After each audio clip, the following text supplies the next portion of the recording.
Mothers day సందర్భంగా అవిరా fertility హాస్పిటల్లో మే 12 నుండి 31 వరకు ఉచిత సంతాన శిబిరం. మీ బిజినెస్ ఏదైనా మీ ఊర్లో ప్రమోషన్ చేయాలంటే అది సుమన్ టీవీతోనే సాధ్యం. ఇప్పుడే సంప్రదించండి. నమస్తే, వెల్కమ్ టు సుమన్ టీవీ. వ్యవసాయం అందరూ చేస్తారు, కానీ లాభాల బాటలో కొందరు రైతులు మాత్రమే ప్రయాణిస్తారు. ప్రస్తుతం బైన్సా మండల్ మాటెగాం గ్రామం వద్ద ఉన్నాము. ఇక్కడ బెండ సాగు చేస్తున్నటువంటి రైతు దత్తాత్రి. ఆయన గతంలో కూడా ఒక ఎకరం లోపలనే వంకాయ పంట పెట్టి లక్షల్లో లాభాలు గడించారు. ఇప్పుడు కూడా బెండ సాగు చేస్తున్నారు. మరి ఈ నెల మే నెల విపరీతమైనటువంటి ఎండలు కాస్తున్నటువంటి టైంలో కూరగాయలు కూడా మనకు ఎక్కువగా దొరకవు. ఈ ఎక్కువ దొరకని టైంలో సాగు చేయడం అనేది చాలా ఒక గొప్ప విషయం. మరి దత్తాత్రి గారిని అడిగి ఈ పంట సాగులో ఉన్నటువంటి మెలకువలేంటి, మార్కెటింగ్ ఏంటి, ఎక్కడికి ఎగుమతి చేస్తున్నారు, మరి ఎంతవరకు ఇప్పటి వరకు సంపాదించారన్న విషయాలను దత్తాత్రి గారితో తెలుసుకునేటువంటి ప్రయత్నం చేద్దాం.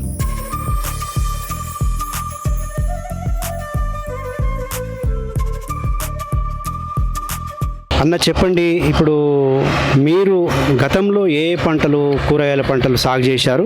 ఇప్పుడు ఏ పంటలు, అంటే ఇప్పుడు ఈ బెండకాయ ఎంత విస్తీర్ణంలో సాగు చేస్తున్నారు? గతంలో మీకు అంటే వంకాయ సాగు చేశానని చెప్పి 1/2 ఎకరంలో సాగు చేశానని చెప్పి అన్నారు. ₹1,00,000 లక్ష పైన మిగిలిందని చెప్పారు. ఇప్పుడు బెండకాయలు మీరు రోజు ఎన్ని పెట్టెలు తెంపుతున్నారు? ఆ విషయాలు మాకు చెప్పండి. రోజుకు 7 పెట్టెలు అట్లా 6 పెట్టెలు తెంపుతున్నాము. ఒక రోజు తప్పిస్తాము, ఒక రోజు డైలీ తెంపుతాము. ఇప్పుడు గతంలో మీరు వంకాయ పండించండి అన్నారు, దానికి ఎంత లాభం వచ్చింది? మాకు 2 లక్షల దాకా వచ్చింది. ఖర్చులు పోగా 1,00,000 దాకా మిగిలినాయి. ఖర్చులు పోను 1,00,000. 1/2 ఎకరంలో. 1/2 ఎకరంలో. ఇప్పుడు ఈ బెండగా సాగు కూడా ఒక 1/2 ఎకరం ఉంటుందా? 1/2 ఎకరం ఉంటుంది. ఇది ఎంత పెట్టుబడి పెట్టారు? బెండకాయకు ఇప్పుడైతే 30-40 అయినాయి. మళ్ళీ ఇంకొక 10 దాకా అయితే కూలీల ఖర్చులు అవి ఇవి అంటే టోటల్గా 50,000 ఖర్చు. 50,000 ఖర్చు అయితే. ఇప్పుడు మొత్తం అంటే రోజుకు సగటున ఎన్ని పెట్టెలు బెండకాయలు మీరు మార్కెట్కు తరలించడం జరుగుతుంది? 5 పెట్టెలు అట్లా వెళ్తాయండి. రోజుకు 5 పెట్టెలు. రోజుకు 5 పెట్టెలు. అంటే ఈ లెక్కను చూసుకుంటే మీకు ఎన్ని నెలల పంట ఇది? ఇది మొత్తం 4 నెలల పంట.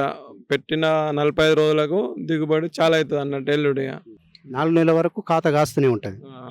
అంటే ఈ 2 లక్షల దాకా బెనిఫిట్ వస్తుంది. 2 లక్షల వరకు ఆదాయం సమకూరే అవకాశాలు ఉంటాయి. మరి మళ్ళీ మీరు ఫ్యూచర్లో ఇంకా ఇలాగే కేవలం కూరగాయలే సాగు చేయాలనుకుంటున్నారు? ఇది అయిపోయినాక ఇలా బీరకాయనే పెట్టడం. ఇంకా నెక్స్ట్ బీరపంట.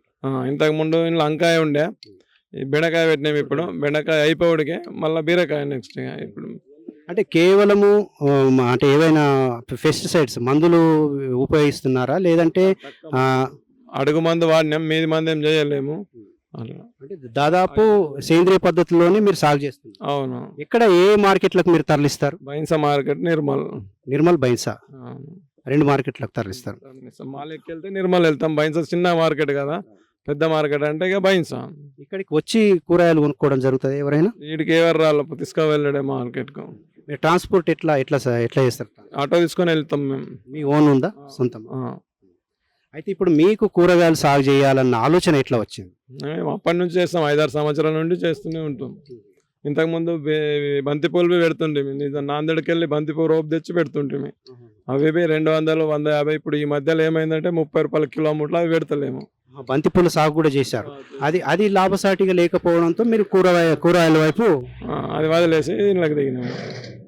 ఇప్పుడు మీకు టోటల్గా ఇక్కడ ఎంత విస్తీర్ణంలో వ్యవసాయ భూమి ఉంది? మరి ఇంకా ఇతర పంటలు ఏమైనా పండిస్తారా? 3 ఎకరాలు ఉంది ఇక్కడ. వర్షాకాలంలో అటు వంకాయ, ఇటు బీరకాయ పెట్టినట్టు. అది అయిపోయినాక ఇలా బెండకాయ పెట్టినాము. బీరకాయలు కూడా మీకు ఏమైనా? బీరకాయ మంచిగా వెళ్ళింది. ఇంకా ఫ్యూచర్లో ఏమైనా కొత్త రకమైనటువంటి పంటలు పెట్టే ఆలోచన ఏమైనా ఉందా? కాకరకాయ పెట్టాలనుకుంటున్నాము. సో ఇది దత్తాత్రి గారు చెప్తున్నటువంటి మాట.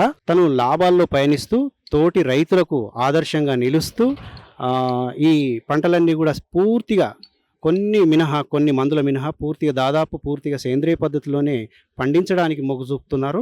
కెమెరామన్ బాలుతో శివ, సుమన్ టీవీ.